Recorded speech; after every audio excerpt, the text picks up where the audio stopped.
नाज़रीन कबड्डी दालू Kotri additional deputy commissioner one Jamshoro Ali Zulfiqar Mahmood चयो आहे त पोलियो हिकु मुज़ी मर्ज़ आहे।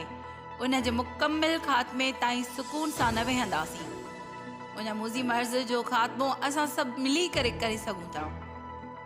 उन्हनि ख़्यालनि जो इज़हार हिन दरबार हाल जामशोरो में पूरे ज़िले में 28 फरवरी खां 4 मार्च 2022 ताईं शुरू थींदड़ 5 ॾींहं वारे पोलियो जे ख़ात्मे वारी मुहिम जे इंतज़ामनि जो जाइज़ो वठण लाइ सिहत खाते जे अमलदारनि ऐं ज़िले जे लाॻापियल अमलदारनि सां मुनक़द थियल इजलास जी सदारत में कंदे कयो।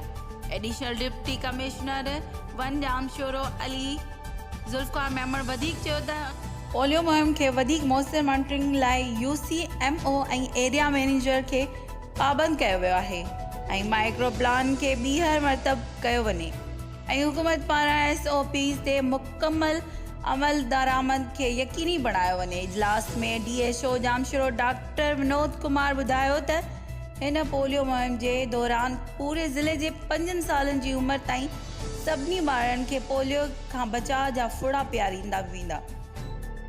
उन मौक़े ते तालका मंझंदि जे medical superintendent doctor Nurlal Arak, doctor Santosh Kumar and staff officer doctor Sanam, assistant मुख्तियारकार फेरोज़ मुस्तफ़ा, फेरोज़ बरफत, तालका seven focal person doctor Manzoor Ahmed Brohi, WHO doctor Iram Sheikh समेत तालका हेल्थ ऑफिसरनि समेत ज़िले जे लाॻापियल अमलदारनि शिरकत कई। रिपोर्ट इरफान अली मला, अमल न्यूज़ कोटड़ी।